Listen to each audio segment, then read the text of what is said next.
Hi, this is Adam, and I'm going to do a short tutorial here on cropping and making some basic adjustments in the Develop module of Lightroom 5. So as you can see, we've already imported our images. I've selected an image to work on. This part of the screen is helps you navigate around. This is the fit view. It shows the whole image in your Lightroom work area. When you zoom in, right now it's set to 1:1, so you can go 2:1 for closer detail, but I'm going to leave it at 1:1 for this tutorial.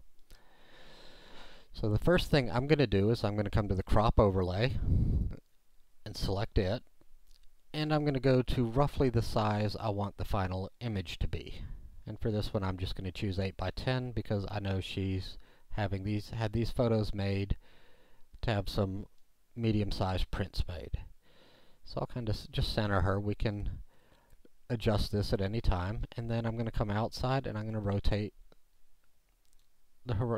it using the horizon as a reference to get it level. There's some auto leveling options, but I prefer to do it manually, and I don't always want my images to be perfectly level or straight up and down. Then to exit the crop overlay, you can either click on the icon again, you can click on Done, or you can hit the Enter key on your keyboard. So now we're back into the zoom and pan mode, and we're going to start with some just overall adjustments. The first thing I usually try is the Lightroom Auto Adjust, just to see what it's going to do.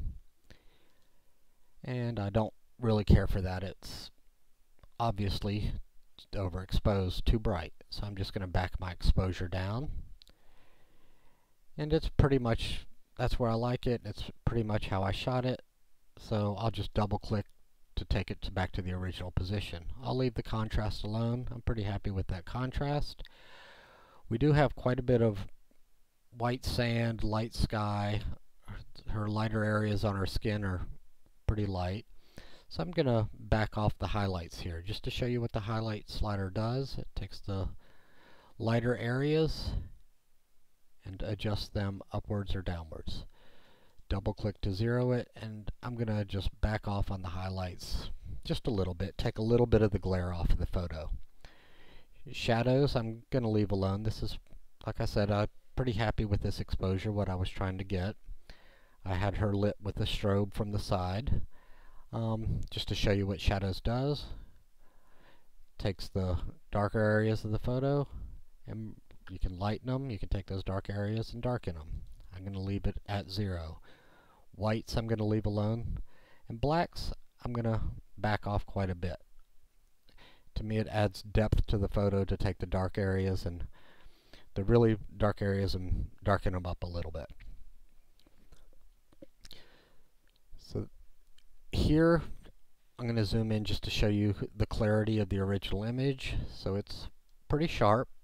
I'm just going to really subtly back off a little on the clarity. For maybe more older people where you want to be a little more forgiving on the skin, you can back off more on the clarity. But I like to keep it pretty natural looking. And then the beach by itself without any filters, unless you have some amazing natural lighting, can be pretty bland. So I'm going to crank in a little bit of vibrance. Right at about 30 gives me a look that I like. I'll just go to extreme, show you what vibrance does. But I'm going to take it right back to about 30. And I'm pretty happy with that look. So then, the one last thing I will do is I'll put a little vignetting around the photo to put the focus more on her. Now I see that I don't really like where she's located in the photo, so I will just recrop and move her around, and I like that look a little better. So that's going to be the scope of this first video. We went over crop overlay and the sliders here. We can use the backslash key to go back to our original photo, and there's our photo with the changes we've made so far. I will continue this in the next video where we'll go into the spot removal tool. So we don't have to save or anything. You can exit, you can go on to the next photo you want to edit, or you can export it if this is how you want to use it as is. I hope this was helpful, and the next video will be coming out very shortly. Thank you for watching.